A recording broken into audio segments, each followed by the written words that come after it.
पहिल्या नजरेतलं प्रेम भाग 6. पेनड्राईव्हमधील धक्कादायक रहस्य. राहुल, वैदेही, करण, विक्रम खन्ना आणि रंजना मॅडम सगळ्यांचं लक्ष आता एका गोष्टीवर केंद्रित झालं होतं, त्या पेनड्राईव्हवर. कारण त्या छोट्याशा पेनड्राईव्हमध्ये राहुलचं भविष्य, त्याची प्रतिष्ठा आणि कदाचित सानियाच्या कटकारस्थानाचं सत्य दडलं होतं. दुसऱ्या दिवशी सकाळी पोलीस स्टेशनमध्ये चौकशी सुरू होती. त्या कर्मचाऱ्याला ताब्यात घेण्यात आलं होतं. तो खूप घाबरलेला दिसत होता. पेनड्राईव्ह पोलिसांच्या ताब्यात होती. राहुल आणि करणलाही चौकशीसाठी बोलवण्यात आलं. कॉम्प्युटर एक्सपर्टने पेनड्राईव्ह उघडली. त्यात अनेक फोल्डर्स होते. सगळ्यांचे हृदयाचे ठोके वाढले. पहिला फोल्डर उघडला गेला. त्यामध्ये खन्ना ग्रुपच्या सर्व्हरचे काही स्क्रीनशॉट्स होते. दुसऱ्या फोल्डरमध्ये बनावट व्यवहार तयार करण्यासाठी वापरलेले सॉफ्टवेअर लॉग्स होते. करण उत्साहाने म्हणाला, हे बघ राहुल, हे सिद्ध करतं की व्यवहार बनावट आहेत. राहुलच्या मनात आशा निर्माण झाली. पण खरी धक्कादायक गोष्ट अजून बाकी होती. तिसऱ्या फोल्डरमध्ये एक व्हिडिओ फाईल होती. सगळ्यांनी तो व्हिडिओ सुरू केला. व्हिडिओमध्ये तोच कर्मचारी दिसत होता. तो कुणाशी तरी फोनवर बोलत होता. व्हिडिओमध्ये त्याचा आवाज स्पष्ट ऐकू येत होता. मॅडम, सगळं काम झालं आहे. राहुल खन्नावर आरोप ठेवण्यासाठी पुरावे तयार आहेत. हे ऐकताच सगळे स्तब्ध झाले. मग दुसऱ्या बाजूने एका महिलेचा आवाज ऐकू आला. आवाज स्पष्ट नव्हता, पण काही शब्द स्पष्ट ऐकू येत होते. कोणालाही माझं नाव समजू नये. राहुल आणि वैदेही कायमचे वेगळे झाले पाहिजेत. व्हिडिओ थांबला. खोलीत शांतता पसरली. राहुलच्या डोळ्यात राग चमकत होता. हा आवाज त्याला कुठेतरी ऐकल्यासारखा वाटत होता. करणनेही मान हलवली. मलाही, पण पुरावा अजून पूर्ण नव्हता. तो आवाज कोणाचा आहे हे सिद्ध होणं आवश्यक होतं. त्याच वेळी चौकशी दरम्यान त्या कर्मचाऱ्याने एक मोठा खुलासा केला. मी हे सगळं स्वतःहून केलं नाही. पोलीस अधिकाऱ्यांनी विचारलं, मग कोणाच्या सांगण्यावरून केलंस? तो काही क्षण गप्प राहिला. त्याच्या कपाळावर घाम दिसत होता. मग तो म्हणाला, माझ्या कुटुंबाला धमक्या दिल्या गेल्या होत्या आणि मला खूप पैसेही देण्यात आले. कोणी? तो उत्तर देणार इतक्यात अचानक पोलीस स्टेशनच्या बाहेर गोंधळ सुरू झाला.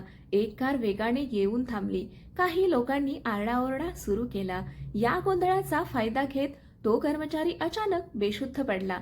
त्याला ताबडतोब हॉस्पिटलमध्ये नेण्यात आलं आणि त्याचं उत्तर अधूरच राहिलं. दुसरीकडे सानियाला ही बातमी समजली. तिच्या चेहऱ्यावरची शांतता पूर्णपणे गायब झाली. पहिल्यांदाच ती घाबरली होती. तो काही बोलला नाही ना? तिने त्याच्या माणसाला विचारलं. नाही मॅडम, पण परिस्थिती हाताबाहेर जात आहे. हे ऐकून सानियाने फोन कट केला. तिच्या मनात भीती निर्माण झाली. कारण आता पुरावे एका मागून एक समोर येत होते आणि प्रत्येक पुरावा तिच्याच दिशेने बोट दाखवत होता. त्या रात्री वैदेही हॉस्पिटलमध्ये अनिल रावांजवळ बसली होती. तिच्या मनात एकच प्रार्थना होती, देवा, आता तरी सत्य समोर येऊ दे. तेवढ्यात अनिल रावांनी तिचा हात धरला. बाळा, हो बाबा, कधी कधी सत्य बाहेर यायला वेळ लागतो, पण जे प्रेम खरं असतं त्याला कोणीही हरवू शकत नाही. वैदेहीच्या डोळ्यात अश्रू आले. तिला राहुलची आठवण झाली आणि त्याच क्षणी राहुल आपल्या खोलीत बसून त्या व्हिडिओचा आवाज पुन्हा पुन्हा ऐकत होता. अचानक त्याच्या डोळ्यात चमक आली. तो जागेवरून उठला. करण, त्याने ताबडतोब फोन लावला. मला आठवलं, हा आवाज मी आधी कुठे ऐकलाय. करण उत्सुकतेने म्हणाला, कोणाचा आहे? राहुलचा श्वास वेगाने चालू होता. कारण त्याला आता संशय नव्हता, तर खात्री वाटत होती. आणि जर त्याचा अंदाज खरा ठरला तर सानियाचं संपूर्ण साम्राज्य एका क्षणात कोसळणार होतं. आवाजामागचं नाव. रात्रीचे 11 वाजले होते. खन्ना बंगल्यात सगळीकडे शांतता होती, पण राहुलच्या खोलीत मात्र तणावाचं वातावरण होतं. त्याच्या लॅपटॉपवर तोच व्हिडिओ पुन्हा पुन्हा चालू होता. राहुल आणि वैदेही कायमचे वेगळे झाले पाहिजेत. तो आवाज राहुल सतत ऐकत होता. त्याच्या मनात एकच प्रश्न होता, हा आवाज नेमका कोणाचा? अचानक त्याच्या डोळ्यांसमोर एक जुना प्रसंग आला. काही महिन्यांपूर्वी कंपनीच्या वार्षिक कार्यक्रमात सानियाने स्टेजवर भाषण दिलं होतं. त्यावेळी तिच्या बोलण्यातील काही विशिष्ट शब्द, विशिष्ट लहेजा आणि काही वाक्य बोलण्याची शैली राहुलच्या लक्षात राहिली होती. त्याने लगेच त्या कार्यक्रमाचा व्हिडिओ शोधला. व्हिडिओ सुरू झाला. स्टेजवर सानिया उभी होती. राहुलने तिचा आवाज आणि पेनड्राईव्ह मधील आवाज एकत्र ऐकायला सुरुवात केली. काही सेकंदातच त्याच्या अंगावर काटा आला. दोन्ही आवाजांमध्ये खूप साम्य होतं. त्याने लगेच करणला फोन लावला. करण, मला खात्री आहे. कशाची? तो आवाज सानियाचाच आहे. करण काही क्षण शांत राहिला. तू खात्रीने बोलतोयस? हो, पण आपल्याला पुरावा हवा. राहुलने मान डोलावली. तो भावनेच्या भरात कोणताही चुकीचा निर्णय घ्यायला तयार नव्हता. दुसऱ्याच दिवशी त्यांनी एका ऑडिओ फॉरेन्सिक तज्ज्ञाची मदत घेतली. व्हिडिओमधील आवाज आणि सानियाच्या भाषणाचा आवाज तपासणीसाठी पाठवण्यात आला. आता निकालाची वाट पाहण्याशिवाय पर्याय नव्हता. दुसरीकडे सानिया मात्र प्रचंड अस्वस्थ होती. ती रात्रभर झोपू शकली नव्हती. कारण पहिल्यांदाच तिची योजना कोलमडताना दिसत होती. तेवढ्यात तिच्या फोनवर एक मेसेज आला. तो मेसेज पाहताच तिच्या चेहऱ्याचा रंग उडाला. पोलिसांना नवीन काही पुरावे मिळाले आहेत. सानियाच्या हातातून फोन जवळजवळ पडला. नाही, ती स्वतःशीच पुटपुटली.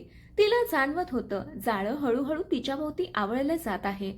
दुसरीकडे वैदेही हॉस्पिटलमधून घरी परतत होती. अनिलरावांची तब्येत आता खूप सुधारली होती.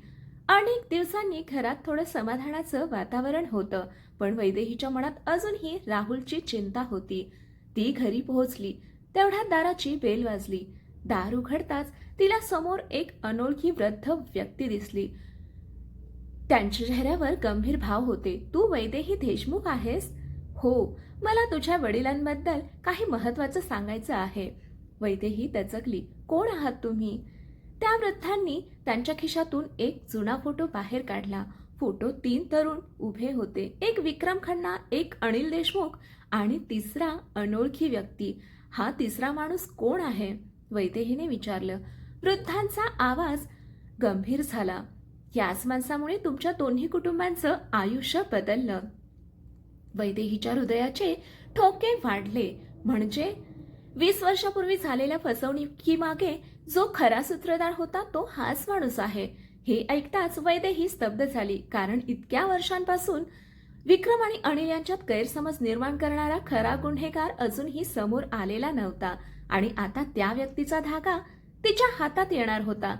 त्याच क्षणी राहुलला फॉरेन्सिक लॅबमधून फोन आला. त्याचा श्वास रोखला गेला. मिस्टर राहुल? हो, तपासणी पूर्ण झाली आहे. निकाल काय आहे? फोनवरील व्यक्ती म्हणाली.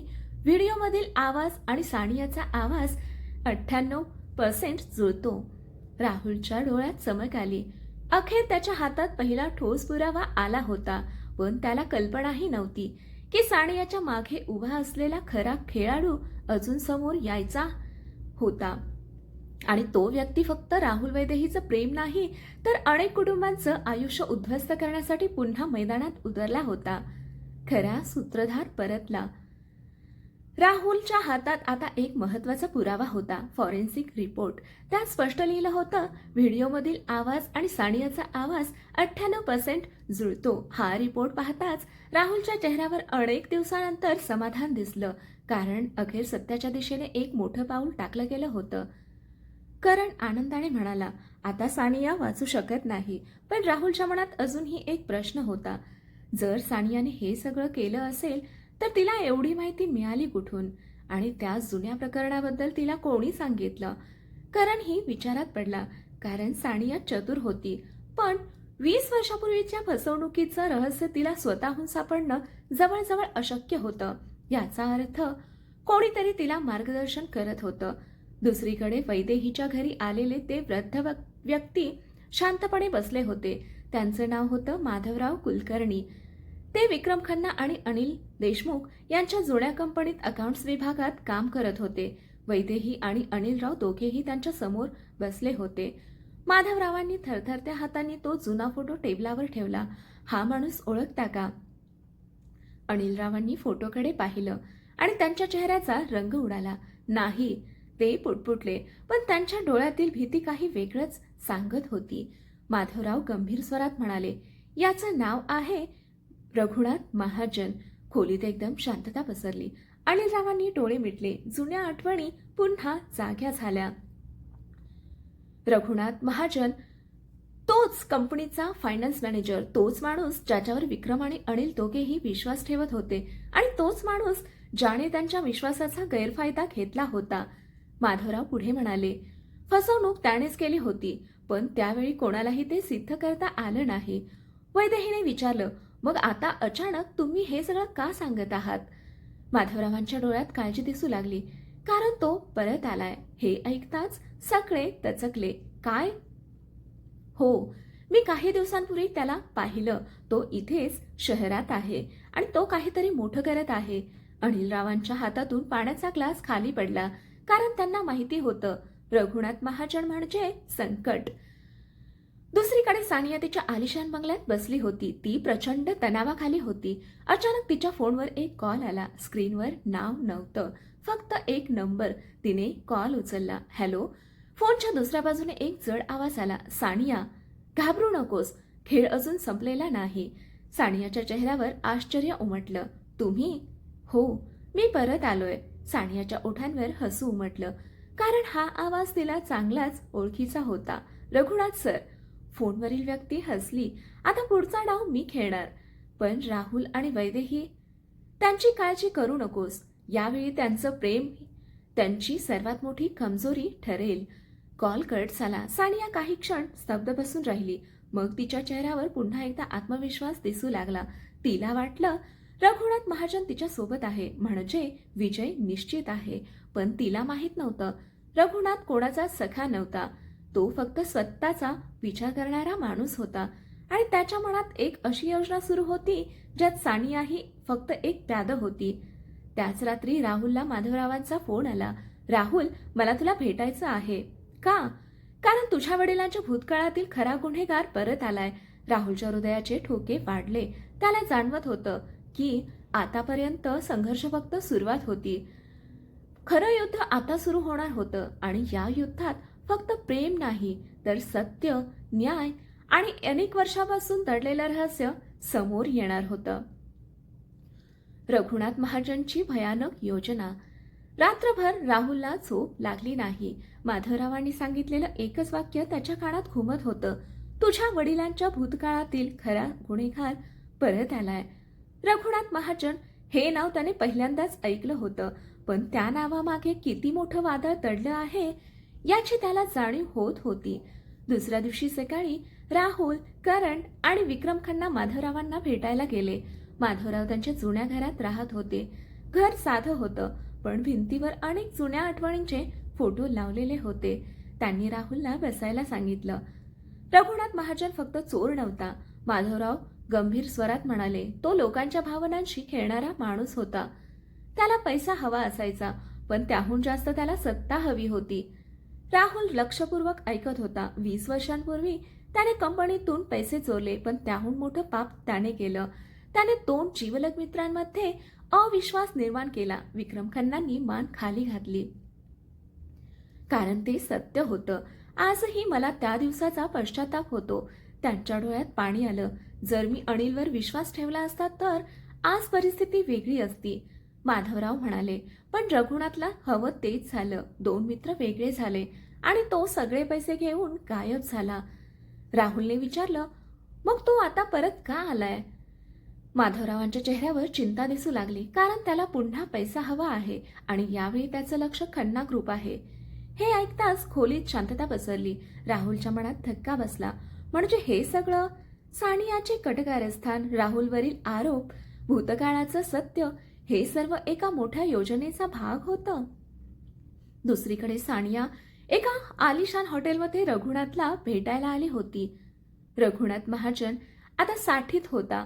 केस पांढरे झाले होते, पण त्याच्या डोळ्यातील धूर्तपणा अजूनही तसाच होता. तो शांतपणे कॉफी पीत बसला होता. राहुलवरचे आरोप फार काळ टिकणार नाहीत, सानिया म्हणाली. रघुनाथ हसला. मला माहित आहे. मग? तो फक्त पहिला डाव होता. सानिया गोंधळली. म्हणजे? रघुनाथ पुढे झुकला. माझं खरं लक्ष राहुल नाही. मग कोण? विक्रम खन्ना. सानियाच्या डोळ्यात आश्चर्य उमटलं. रघुनाथच्या चेहऱ्यावर थंड हसू होतं. 20 वर्षापूर्वी मी त्यांच्याकडून सर्व काही घेतलं, पण त्यांनी पुन्हा उभं राहून यश मिळवलं. आता त्यांचं साम्राज्य पूर्णपणे उद्ध्वस्त करायचं आहे. सानियाच्या अंगावर काटा आला, कारण ती प्रेमातून सूड घेत होती. पण रघुनाथचा खेळ खूप मोठा होता. तो संपूर्ण खन्ना ग्रुप नष्ट करण्याचा विचार करत होता. त्याचवेळी वैदेहीच्या घरी अनिलराव खूप अस्वस्थ होते. त्यांना जाणवत होतं रघुनाथ परत आला आहे, म्हणजे पुन्हा संकट येणार. त्या रात्री त्यांनी वैदेहीला जवळ बोलावलं. बाळा, हो बाबा, जर काहीही झालं तर राहुलचा हात कधी सोडू नकोस. वैदेहीच्या डोळ्यात पाणी आलं. असं का बोलताय? अनिलराव हसले. कारण काही लोक प्रेम तोडण्यासाठी जगतात, पण खरं प्रेमच शेवटी जिंकतं. वैदेहीने त्यांचा हात घट्ट पकडला. तिला कल्पना नव्हती की पुढच्या काही दिवसात तिच्या आणि राहुलच्या प्रेमावर सर्वात मोठा आघात होणार होता. दुसऱ्या दिवशी सकाळी खन्ना ग्रुपच्या मुख्य कार्यालयात खळबळ उडाली. कंपनीच्या सर्व्हरमध्ये मोठा सायबर हल्ला झाला होता.